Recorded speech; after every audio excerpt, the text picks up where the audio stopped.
한 2년 전쯤이었나요? 텔레비전에서 아프리카의 눈물이라고 하는 프로그램이 방영된 적이 있습니다. 아마 보셨을겠지요. 아프리카의 눈물. 자, 아프리카에 타들어가는 그런 모습들을 봤습니다. 막 이렇게 대지가 말라버리고 모든 풀들이 말라서 죽고 물을 찾기가 어려운 그런 모습을 볼 수 있었습니다.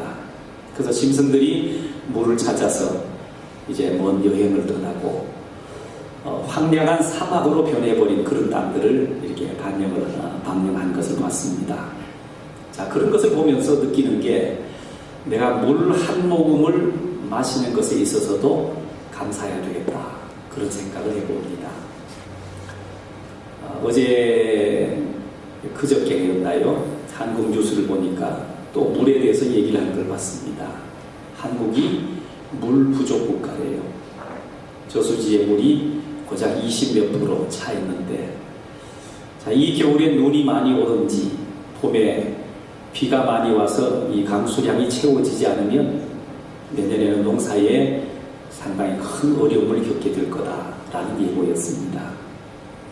여러분, 물을 마셔서 갈증을 해결할 수 있다고 하는 게 얼마나 귀한 일인지 모릅니다. 자, 오늘 읽은 시편 42편 말씀은, 자, 고라 자손의 마스길이라고 되어 있습니다. 여기 마스길이라는 말은 어떤 교훈을 얘기합니다. 자, 고라 자손들의 일러주는 교훈, 그런 얘기입니다. 자, 여기 고라 자손은 어떤 사람인가 하면 레위 지파의 후손들입니다. 레위 족속. 여러분, 레위 족속이 어떤 건지 아시죠? 자, 제사장들을 도와서 성전에서 예배하는 일을 돕는 사람을 레위인이라고 불렀습니다. 자, 그 레위인들 가운데서는 일부는 제사장을 도와서 예배하는 일을 돕고, 또 일부는 성전 문지기로 일을 했고요, 또 일부는 성전 안에서 찬양하는 일을 감당을 했습니다. 자, 이 성전 안에서 찬양을 감당하는 사람들, 고라 자손이라고 표현했습니다. 자, 인도자를 따라 부르는 노래라고 표기가 되어 있는데요.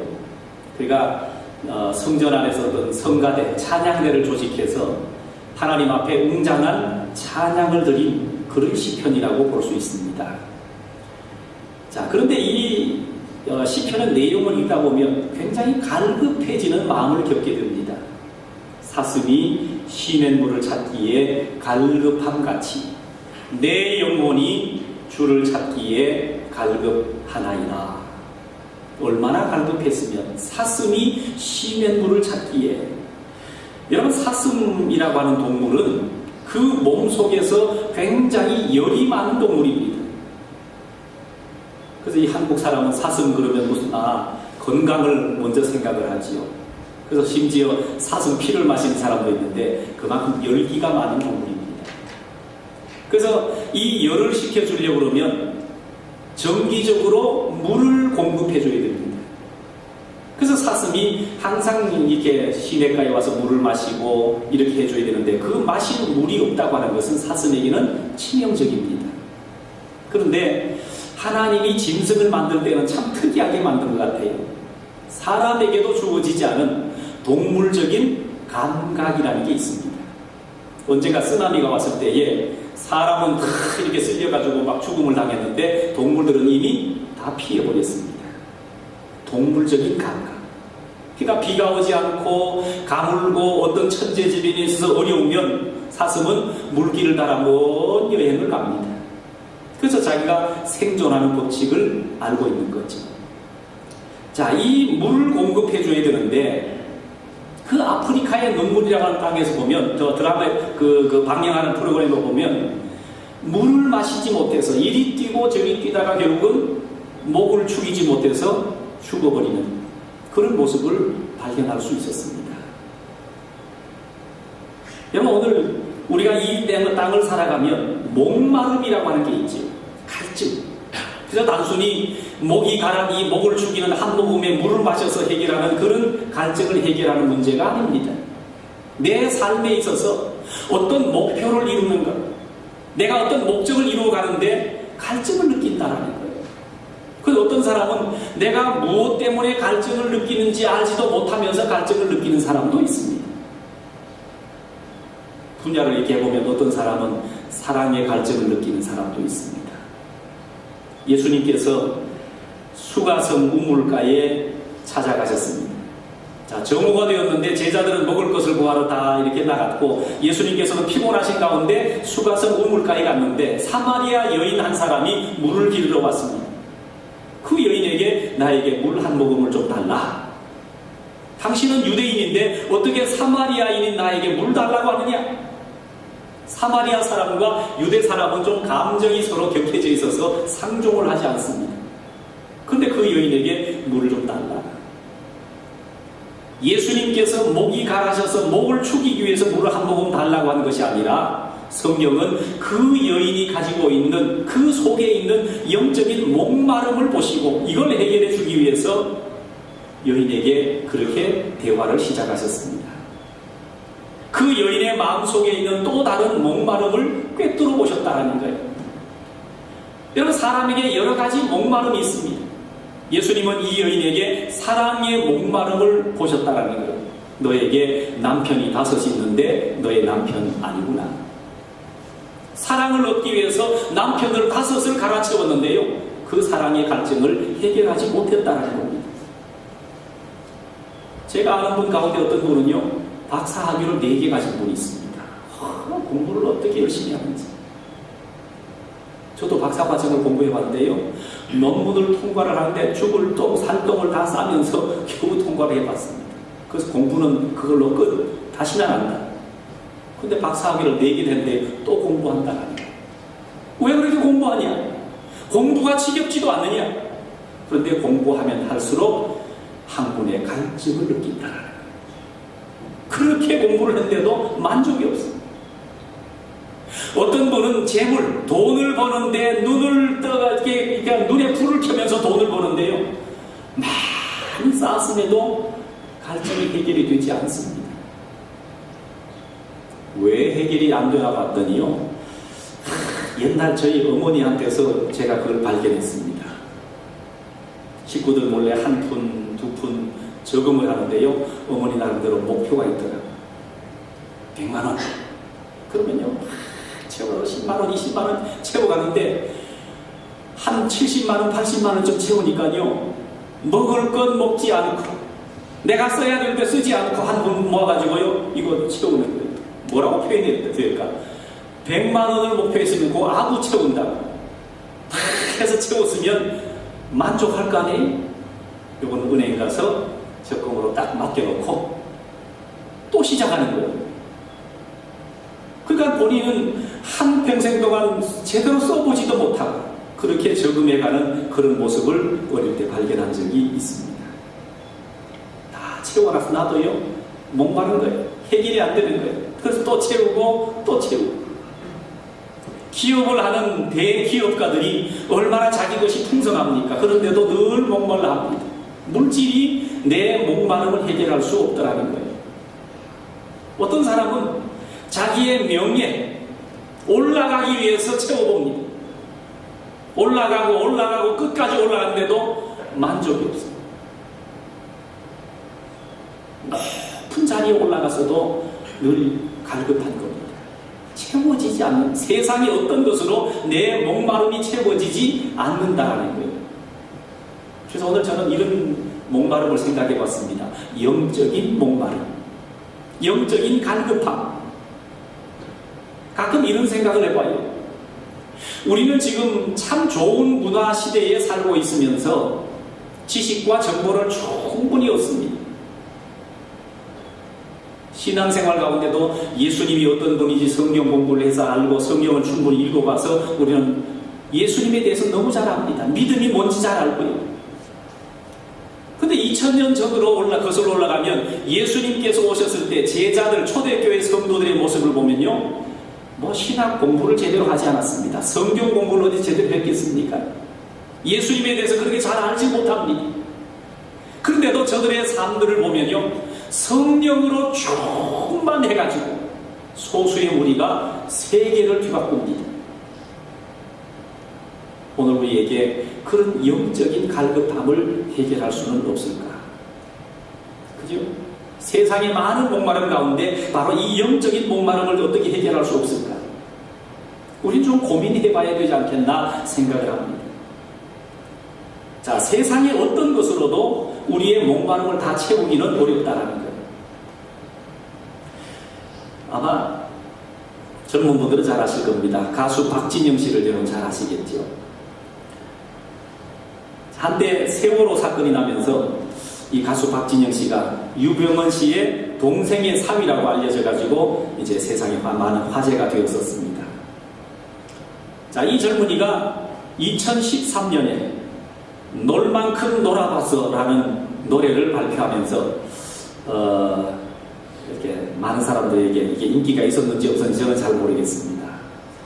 일부 예배 때 하니까 아이고 이게 정우한테 한번 불러보라 그래요 그러던데 뭐 잘 아는가 보지. 예배 시간만 아니면 한번 불러보라고 하고 싶은데, 자, 그 가사가 아주 인상적입니다. 그 중에 일부를 읽어드리겠습니다. 박진영 씨 알지요? 우리 뒤집어서 이렇게 춤췄던 젊은 친구입니다. 제가 랩은 잘 못합니다. 놀 만큼 놀아봤어 왠지 뭐 이렇게 못하고요. 가사 내용만 한번 읽어드릴게요. 놀 만큼 놀아봤어 왠지 몰랐어 뭐 때문에 열심히 살지 돈을 벌어서 어떻게 써야 하는 건지 둘러보았어 무엇으로 나를 채울지 먹고 먹어도 왜 계속 배가 고픈지 난 놀 만큼 놀아봤어 또 벌 만큼 벌어봤어 눈을 감을 때 두렵지 않기를 눈을 감을 때 웃을 수 있기를 내가 어디로 가는지 알면서 내딛는 힘찬 발걸음으로 살기를 꺼지지 않는 음식으로 나를 배불려줘 그리고 Please save me, save me 하여간 이런 가사입니다. 자, 이 가운데 꺼지지 않는 음식이라는 단어가 나오는데요. 이게 도대체 뭘까? 그래서 이런 가사의 노래를 만들게 된 배경이 뭘까? 자, 이 가수가 힐링 캠프라고 하는 TV표로 나와가지고 이게 자신이 가지고 있는 하나의 어떤 영혼의 순례라고 해야 되나요? 이런 것을 고백했습니다. 그래서 지금까지 자신이 하고 싶은 대로 다 하면서 다 하고 살았다고 그렇게 고백했습니다. 자, 심지어 대학생 때에 정문이어서 20억을 좀 모아보면 그 20억이란 돈 가지고 좀 자유롭게 살 수 있지 않겠나. 그런데 20억을 목표했는데 26살 때에 그 꿈을 이뤘다고 합니다. 20억. 자, 그렇게 이루었는데 그가 고백한 대로 자기 마음의 30% 정도 행복하더라는 거예요. 만족이 없다라는 거죠. 적어도 내가 가수이면 가수로서의 명예를 얻기 위해서는 적어도 빌보드 차트에 올라가야 되지 않겠나. 그래서 아시아 최초로 빌보드 차트 10위권에 들어가는 노래를 작곡을 했습니다. 그러니까 그것도 꿈을, 가수로서 명예를 얻어서 꿈을 이뤘지. 그만하면 되지 않았냐 그랬더니 내 마음의 한 60% 정도 행복했다라고 그는 고백했습니다. 그럼 어떻게 내가 행복해질 수 있을까? 그러니까 자기가 소유하고 있던 많은 벌었던 물질 가운데 일부분을 착한 일을 하기 위해서 나눠줬습니다. 여러 기관에 도네이션하고 이렇게 다 나눠줬는데, 그렇게 나누고 나니까 엄청 행복해졌을 거라고 생각했는데 그런데도 부족하더라는 거예요. 마치 어떤 음료를 마시는데 2% 부족하다 뭐 그런 얘기처럼 자기 마음속에 늘 부족하더라는 거예요. 자, 도대체 행복해지려면 어떻게 해야 되냐? 그랬더니 이 사람은 이렇게 크리스찬도 아닙니다. 근데 도대체 내가 진정으로 행복하려면 어떻게 해야 되냐? 곰곰이 생각하는 가운데 자기의 마음속에서 울려나오는 소리가 있는데요. 너는 내게 말로만 감사하냐? 그러더래요. 도대체 내게 그런 마음속에 울려주는 이 음성의 주인공이 누구냐?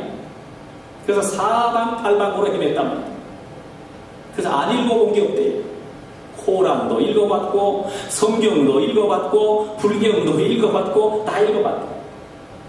근데 도대체 뭐가 내 마음을 갈급하게 만드는지 해결할 수가 없더라는 거지. 그래서 이 사람이 짐을 싸들고 어디로 갔냐 하면 성경을 내가 좀 더 연구해 봐야 되겠다. 이스라엘로 간 거예요. 그 이스라엘에 머물면서 이스라엘의 역사도 배우고 성경의 역사도 배우고 하나님에 대해서 좀 연구를 해봤습니다. 자, 그런데도 하나님에 대해서 도무지 알지를 못하겠고 가슴으로는 뭔가 이렇게 인정이 되는 것 같은데 도대체 마음적으로 하나님이 안 믿어지는 겁니다. 자, 이 사람의 1%, 2%의 부족, 영적인 갈급함이 도대체 뭘까? 결국 해결을 못했습니다. 자, 그런데 오늘 성경은 이렇게 말씀합니다. 하나님이여 사슴이 시냇물을 찾기에 갈급함같이 내 영혼이 주를 찾기에 갈급하니이다. 내 영혼이 주를 찾기에 갈급하니이다. 자, 이렇게 얼마나 이 시편 기자가 갈급했으면 이렇게 고백했을까? 왜 갈급했냐면요, 아마도 이 노래가 불려진 배경을 보면 이스라엘이 남과 북으로 반이 갈라져서 북쪽 이스라엘, 남쪽 유다로 있다가 북쪽은 일찍이 아수르의 멸망을 당하고 예루살렘 성전이 있는 남쪽 유다는 바벨론이라고 하는 그 당시 최강의 나라의 침공을 받아서 멸망을 해버립니다. 그래서 모든 것이 다 폐허가 되고 바벨론으로 다 포로가 다 잡혀가는 거죠. 그 포로 생활 가서 깨달은 게 뭔가 하니까, 야, 우리가 예루살렘에 살 때가 행복했구나. 성전에서 하나님 앞에 예배한 그때가 행복했구나.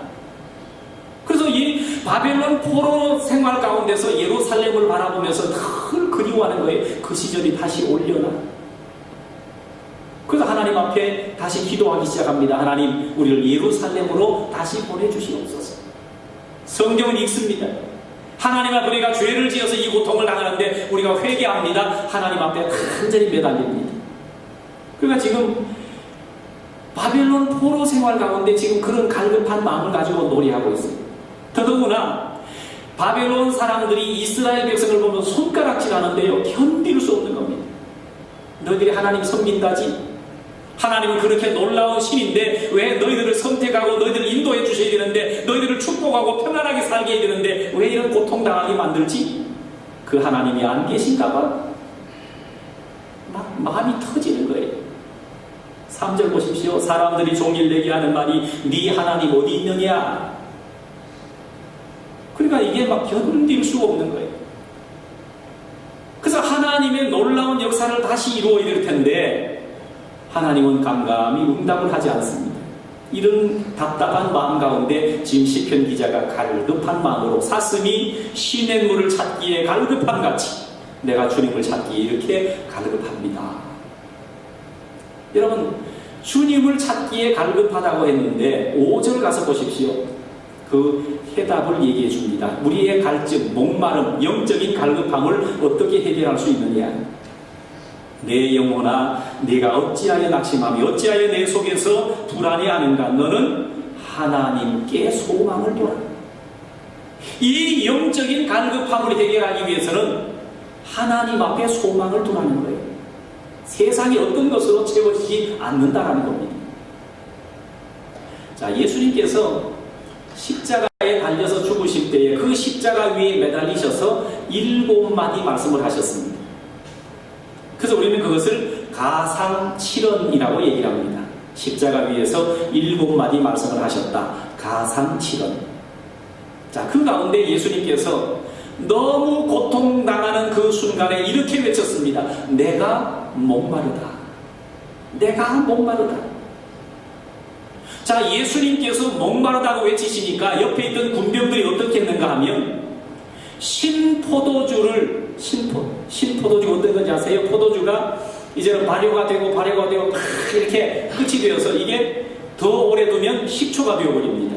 그렇게 될 지경에 놓인 포도주, 이게 신포도주입니다. 자, 이 신포도주는요 강한 산성 성분이 있습니다. 그래서 이걸 찍어다가 입에 딱 넣으면 어떤 효과가 생기는가 하면 진통제의 효과가 생깁니다. 그래서 아픔을 순간적으로 잊어버릴 수 있고요. 어떤 강한 상처를 받으면 굉장히 목마름, 갈증을 느끼게 됩니다. 아마 우리 유 집사님이 사고를 당하셔서 병원에 누워 있을 때 얼마나 많은 갈증을 느꼈을 거예요. 그때 물을 꿀꺽 마시냐면 안 됩니다. 어떻게? 스폰지에다가 입술을 적셔줘야 되지. 자, 예수님께서 지금 십자가 위에서 고통을 당하고 있을 때에 신포도주, 그 강한 산성의 음료를 입에다 넣어주려고 합니다. 그때 예수님께서 고개를 돌려서 그걸 받지 않으시지요. 왜 그 고통스러운 순간에 진통 효과를 느낄 수 있는 신포도주를 드시지 않았을까? 이 신포도주를 마시면 잠깐의 고통을 잊어버립니다. 잠깐의 갈증을 잊을 수 있습니다. 그러나 영원한 갈증의 해결책은 아니라는 거예요. 예수님 자신이 생수의 근원이신데 잠깐 갈증을 잊기 위해서 그걸 드시지 않는다는 거예요. 여러분, 오늘 우리가 그렇습니다. 뭔지는 모르지만 내가 갈증, 목마름을 느끼고 있는데 세상의 그 어떤 것으로 내가 그걸 해결할 수 없더라는 거예요. 근데 많은 사람들은 잠깐 그것을 해결하기 위해서 세상의 어떤 것을 취합니다. 어떤 사람은 알코올을 선택하고요. 어떤 사람은 마약을 선택하고. 왜? 마셔보니까 뭔가 갈증을 해결할 수 있을 것 같거든. 근데 돌아서면 다시 갈증이 옵니다. 더 큰 갈증이 옵니다. 그래서 세상 것으로는 안 된다. 그래서 오늘 시편 기자는 말합니다. 하나님께 소망을 두라. 이 말씀은 다시 말하면 하나님을 찾아야 된다는 거예요. 내가 하나님 앞에 나아가지 않고는 이 갈증을 해결할 수가 없다는 것을 얘기하고 있습니다. 자, 복음서에 보면 목마름을 호소하는 사람들이 참 많았습니다. 어떤 날은 어떤 젊은 한 관원이 예수님을 찾아왔습니다. 와서 이렇게 얘기를 해요. 선한 선생님이여, 내가 무엇을 하여야 영생을 얻을 수 있으리까? 여러분, 적어도 그 당시에 관원이라 그러면 학식이 꽤나 충만해야 됩니다. 지위가 높은 사람입니다. 나름대로 뭔가 많이 이루었던 사람입니다. 근데 이 사람이 도대체 뭘 요구하려고 왔습니까? 예수님이 와서 돈 버는 일을 묻지도 않았습니다. 예수님이 와서 어떤 명예를 얻는 그런 방법을 묻지도 않았습니다. 예수님이 와서 단순히 한 얘기가 내가 무엇을 하여야 영생을 얻으니까? 이것도 얻고 저것도 얻고 다 얻었는데요, 영생을 얻지 못한 사람의 영적인 목마름, 갈급함, 여러분 아십니까? 그러니까 예수님께서 얘기를 하지요. 이렇게 얘기를 합니다. 네가 가진 것을 다 팔아서 가난한 자들에게 나누어 줘라. 그리고 나를 따르라. 그러니까 성경은 뭐라고 이 관원을 비유했냐면요, 관원은 슬픈 얼굴을 하고 돌아가니라. 나는 그렇게 할 수 없습니다. 내가 어떻게 모은 재물입니다. 내가 어떻게 얻은 명예인데 이걸 이렇게 버릴 수가 없습니다. 그런 얘기죠. 예수 그리스도 그분보다, 하나님보다는 내가 명예를 더 귀하게 여기고 있다. 그런 표현이죠. 여러분, 그러나 오늘 우리 삶 가운데는 영적인 갈급함을 해결하기 위해서는 바로 예수 그리스도 그분을 붙들어야 된다는 거예요. 적어도 목마름이 있는 사람에게는요, 감사가 있을 수 없습니다. 왜냐하면 이 육신의 갈증을 해결하기 위해서 끝없이 채워야 되는데, 이 감사는요, 갈증을 해결한 사람만이 감사할 수 있는 겁니다. 많은 사람들이 돈 버는 비결을 얘기해 준다 그러면 아마 한밤중이라도 달려갈 거예요. 몇 날 며칠이라도 아마 줄을 서가지고 그 비결을 배우려고 줄 서 있을 겁니다. 그보다 어떤 고통을 얘기한다 할지라도 그것을 감내하면서 아마 그 자리에 줄을 서게 될는지 모릅니다. 제가요, 저희 집에 홈스테이로 있던 중국 청년 하나가 한 번은 집을 나가더니 밤을 새우고 들어왔습니다. 신발을 하나 들고 왔는데요, 뭐 명품 신발인가 봐요. 이걸 가지고 와서 자랑하는데, 내가 이걸 어떻게 산지 아느냐? 몇 점 명품을 이걸 판매를 하는데, 그것도 이렇게 반액으로 세일해가지고 판매를 하는데, 내가 그걸 사기 위해서 그 매장 앞에 줄을 서가지고 밤새워 지내다가 아침에 문을 딱 열자마자 들어가서 탁 잡아서 샀다는 거예요. 자기가 얻으려고 하는 그 신발 하나 사려고요. 줄 서가지고 뭘 꼬박 세고, 그리고 그걸 첫 번 문 열자마자 사가지고 온 그 기쁨을 막 얘기하는 거예요. 난 그래서 그 신발이, 이야, 대단하다. 아마 쟤는 신발 안고 자고 맨날 신발과 함께 생활할 거다 생각했는데 며칠 신더니요, 딱 제껴놓더라고요. 또 다른 걸 사가지고. 왜? 그 신발이 내게 만족을 줄 수 없다는 거지. 며칠 신어보니까 실증 나는 거예요. 그래서 또 다른 것도 있다. 그래서 얘는 신발이 어떻게 많은지 나 한 켤레 신어보라고 줬으면 참 좋겠는데 그러진 않습니다. 그 신발 하나를 준비하려고요, 밤새워. 근데 오늘 영적인 목마름을 위해서 우리는 그렇게 투자하지 않는 데 문제가 있습니다. 자, 인생의 근본적인 문제를 해결하는 데는 별 관심이 없습니다. 왜? 거룩한 목마름이 없기 때문입니다.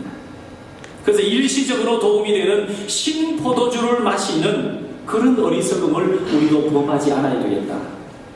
그래서 근본적인 갈증을 해결하기 위해서는 주님 앞에 나와야 된다는 거예요. 오직 하나님 앞에 소망을 두라고 시편 기자는 노래했던 것처럼 우리가 하나님 앞에 소망을 두면서 세상 건 아니라 먼저 하나님의 영적인 갈증을 해결한 다음에 그 다음에 세상의 것을 채워가는 우리의 삶이 되었으면 좋겠습니다. 이런 은혜가 우리 모두에게 함께 하시기를 주님의 이름으로 축원합니다.